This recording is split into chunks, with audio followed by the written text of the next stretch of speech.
If I give you my camera, could you take one? Yeah. Okay. It's live streaming now. Oh, is it? Oh, I didn't know. Oh, okay. Oh, I didn't know. Okay. Okay. Hello, my name is Nadia Hohn. I'm an author and a teacher and a member of Elementary Teachers of Toronto. So happy to be here with you, and thank you so much for joining us. Now, I am the author of some books that you can see behind me. You probably have seen this one before. Now, this one is called Le Costume de Malaika. And is there any way to do something about the note? Yeah. It's Le Costume de Malaika. And this is a book in French, which you might have got, but you probably have seen the English version, which is Malaika's Costume. Now, this is my very first picture book. It means a lot to me to share because I wrote this book when I was taking a writing class. It didn't look like this, of course. It was, an assignment. It was something I typed in on my computer. I sent to my professor, and I found that it was I didn't really know that it was, I thought it was okay. He gave me an A, and I didn't even know if I just didn't feel confident in my writing ability, so I didn't know that it was a really good story at that point. And then you fast forward a couple years, I worked on it, edited it, shared it, and read it with different groups of kids and adults as well. And then I realized that I think I have something here.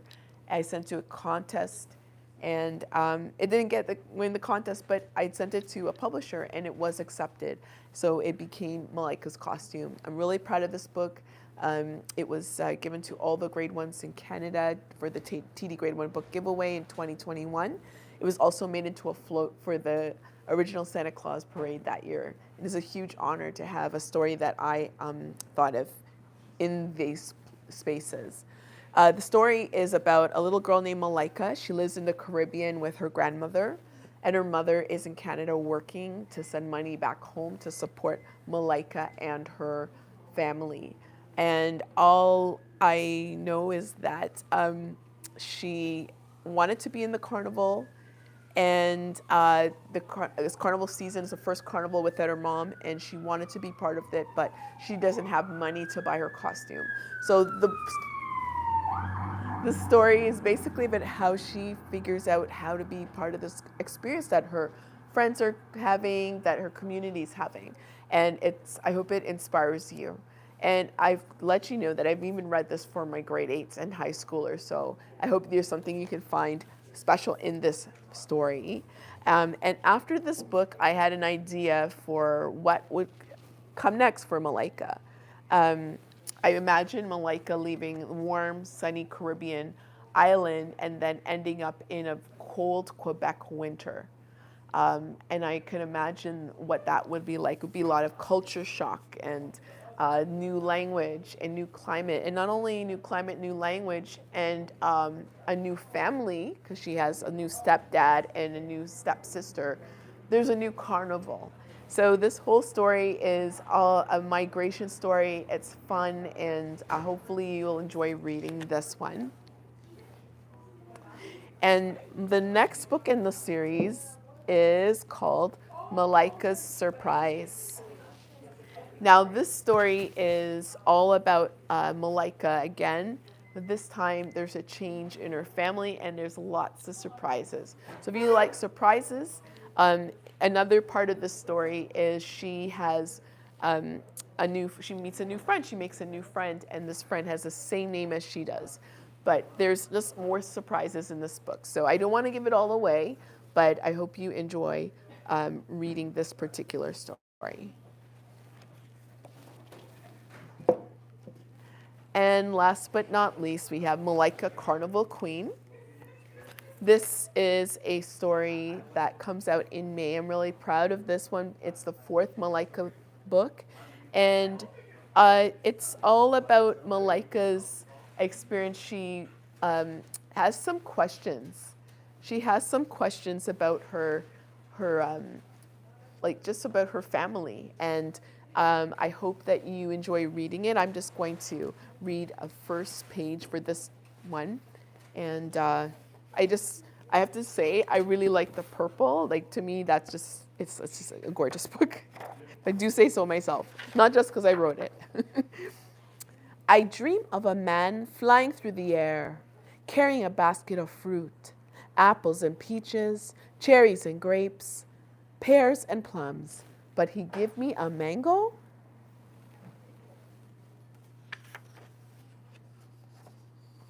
A breakfast smell wake me out of bed and pull me to the kitchen. Good morning, Malaika, Mommy say. I had a dream, I say. Grandma stopped mixing the dough. Go on. When I tell them about the man with the basket of fruit, Mommy leave the kitchen. Grandma tell Adele and me to go play outside. So I'm going to stop right there. If you want to know what happens or who's this man with the fruit, you'll have to read the story. It comes out in May, I believe May 2nd, and you can pre-order it as well. And yeah, so I've written these picture books. I've also written another one here, which you might also know. This one is called A Little Miss Lou, How Jamaican Poet Louise Bennett Coverley Found Her Voice. I'm often asked if my stories are real or if they're based on real people or if I'm Malaika. I'm not Malaika, but in this particular book, this is actually based on a real person and based on a real event. Louise Bennett Coverley, she's considered the mother of Jamaican culture, and she is part of the reason why when you listen to a reggae song, you can actually hear patois in it, okay? Have you heard of patois? Patois is a Jamaican language. Some people call it Creole, Jamaican Creole, but it's a mix of English with a bit of African, a bit of Spanish, a bit of other languages, and it's unique to Jamaica. And Louise Bennett Coverley, she was about 12 or 13 when she started to write poetry in Jamaican patois. And before that, Jamaican patois was not celebrated. In fact, it was looked down on. And people, kids, families, people were discouraged from speaking it, even though everyone could speak it, but they were just discouraged from speaking it in general. They were encouraged to speak the Queen's English. So Louise Bennett is definitely someone who took the language and brought it to the forefront. And I'm going to read a page from her book, from this book. Louise Bennett loved words. She played with them. She ate them up for breakfast, served with roasted breadfruit, ackee and saltfish. She swallowed each word whole. When it came to speaking, Louise's words got stuck in our throat, but she found a way to unlock them. Her pen was the key and her notebook the door.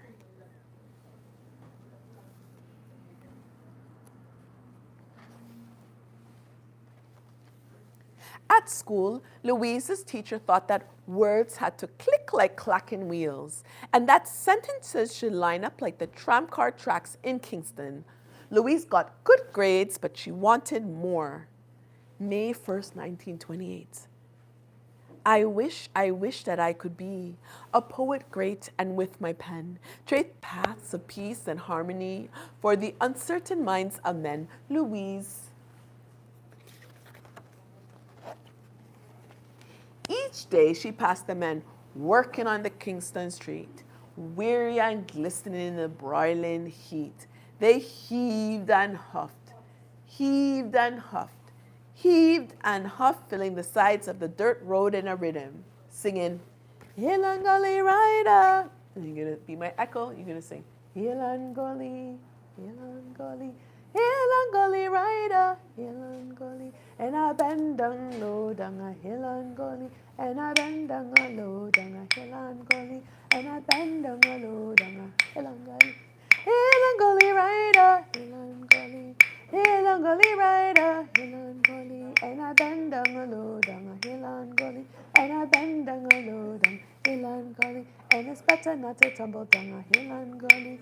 Hill and Gully Rider, Hill and Gully, Hill and Gully Rider, Hill and Gully. And I will stop right here.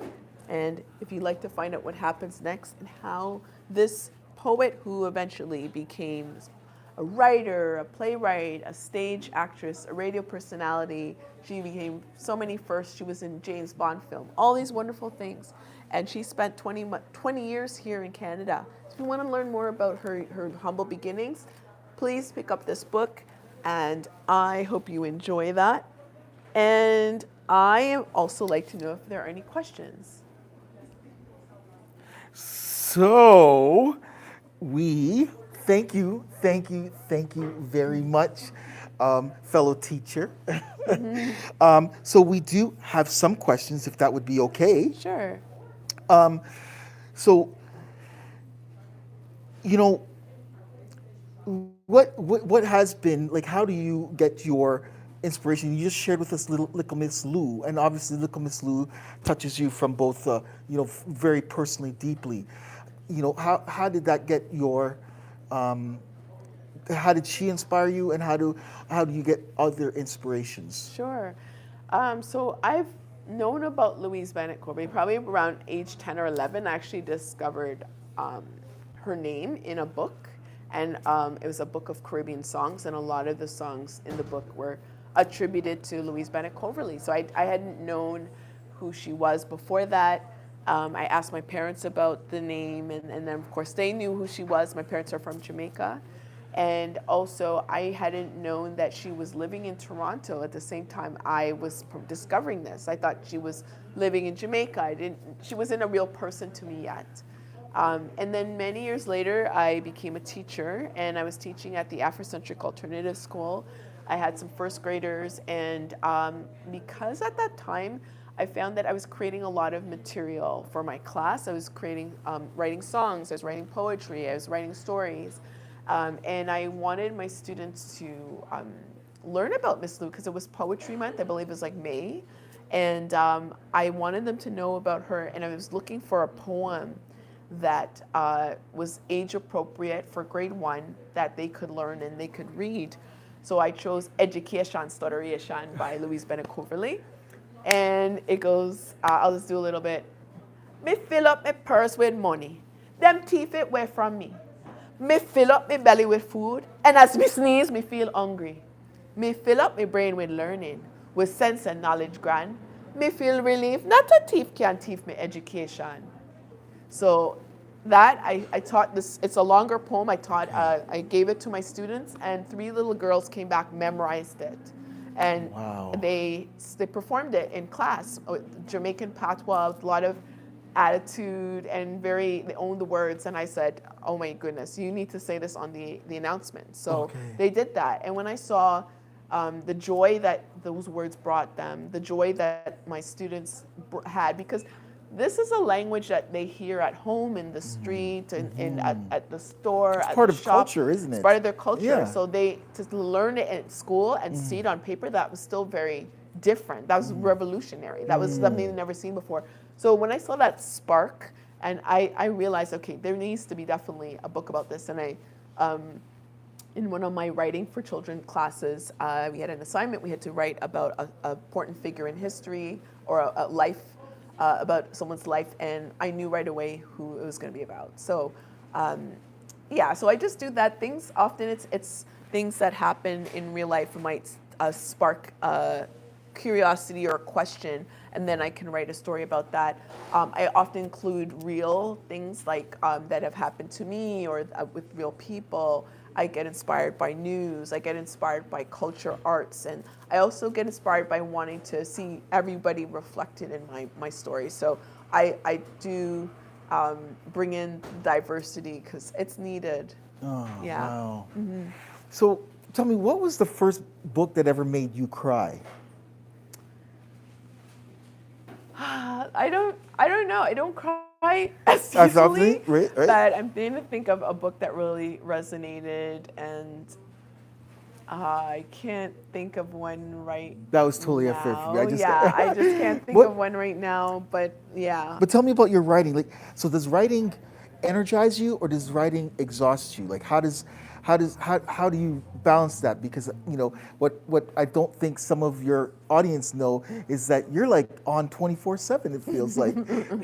Yeah, I'm a teacher as well as an author, so I do teach part-time currently, and I also teach courses of creative writing courses for adults. Not all at the same time, but currently I am. So how do I keep motivated? I enjoy what I do.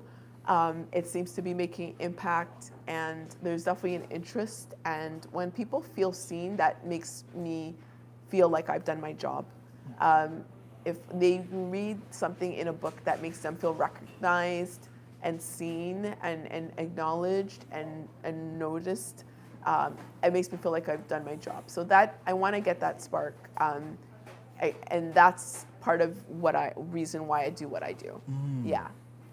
So looking at all these books, tell me, do you want each book to stand on its own, or are you building like a body of work that connects with each other?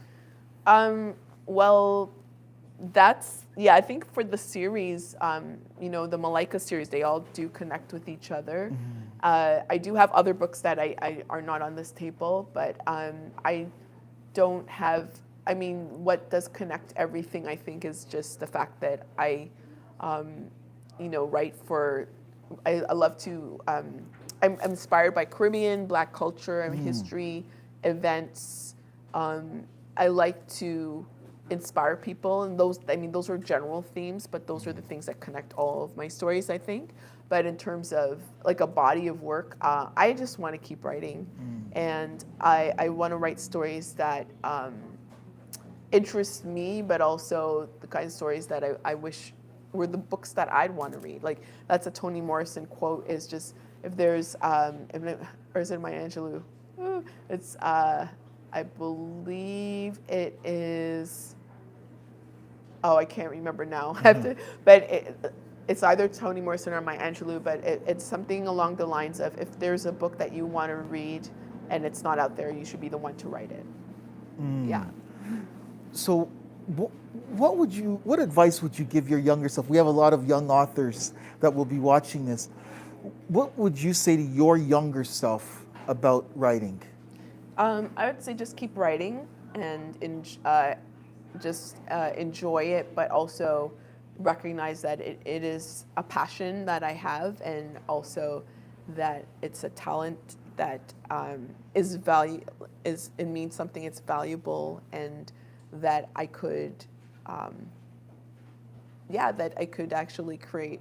I have two careers. I'm a teacher, but I'm also an artist, and an artist in the creative sense of writing. So I can also build a career from this too. So those are some things I would tell myself.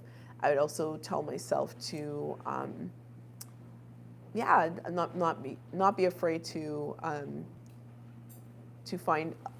even publish books, even to just self-publish. If I didn't have a lot of confidence in my writing at an early age, but as I got older, I got more confident. But I would say just go for it. Just write that book.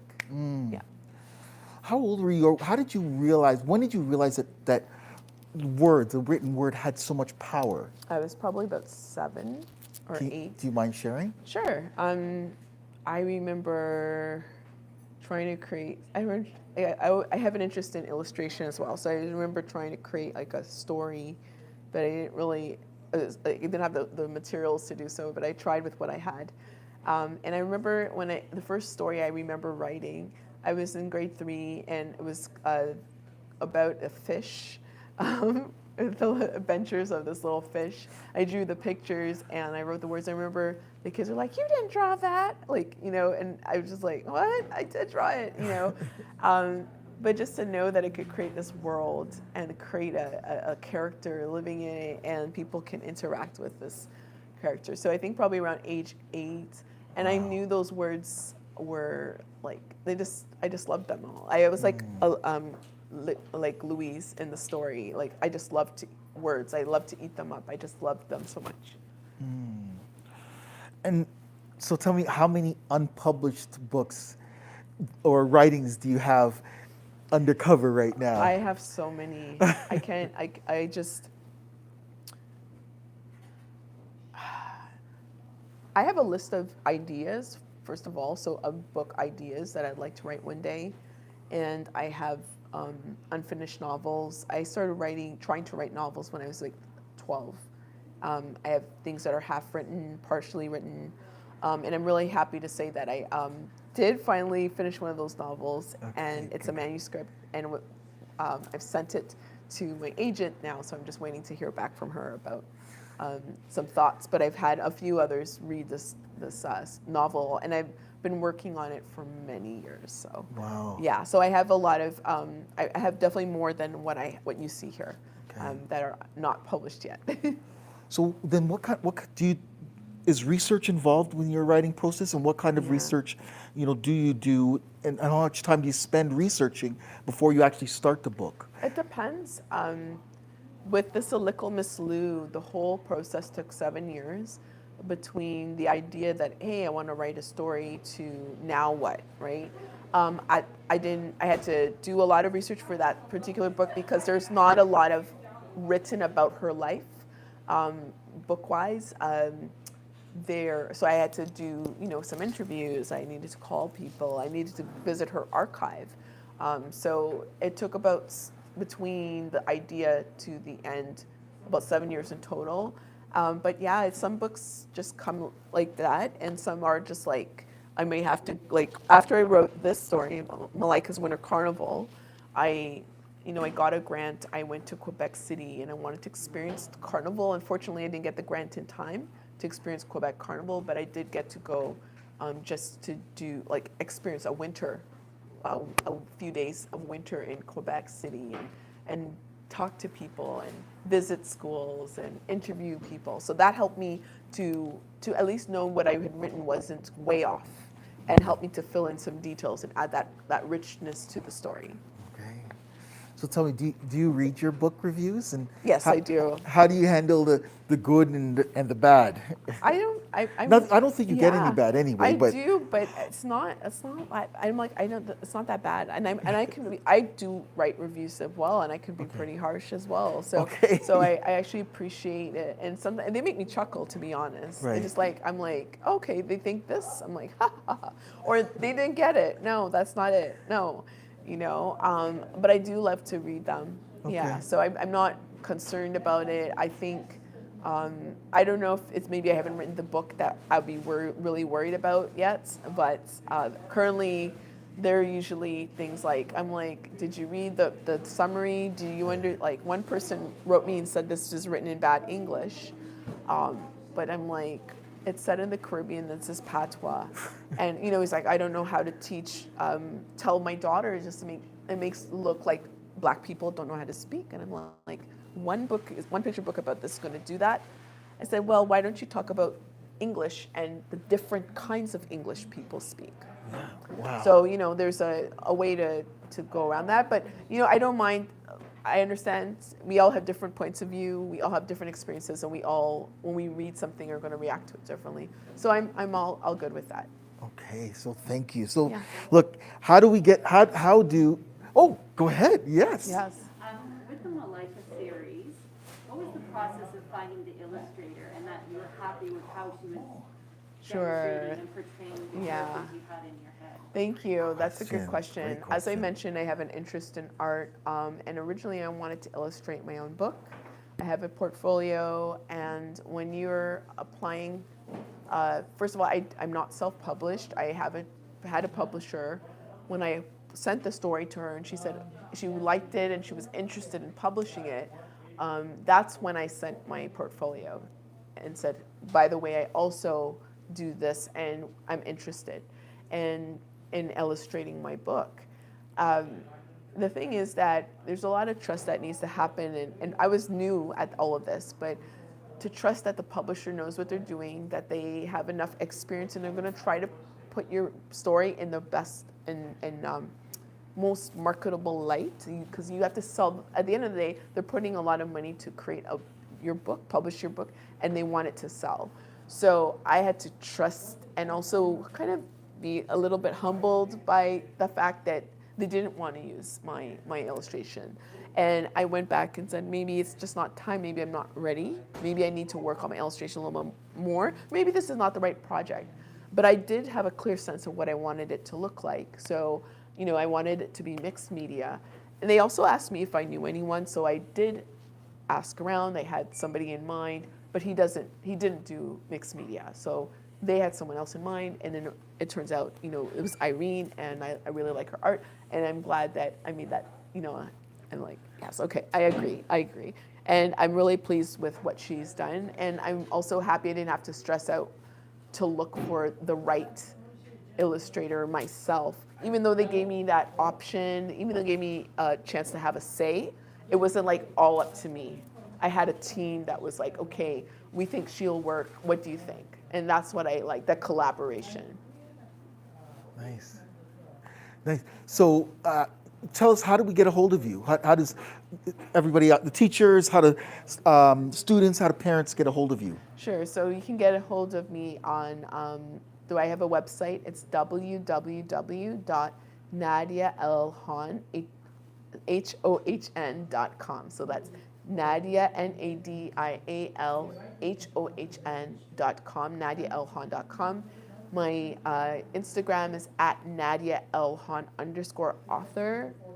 And then my Twitter is at Nadia Hohn, NadiaLHohn. Yeah. Wonderful. So on behalf of our almost 10,000 school teachers, our fellow colleagues, Yes, hey, fellow members. we just want to say thank you so much for helping make this day of celebrating our Black authors, but just authors, period. I'm looking forward to the day we just say authors, but just thank you so much for being here. We feel so grateful, and thank you. Yay. All right, thank you. All right, take care. Bye. Happy Black History Month.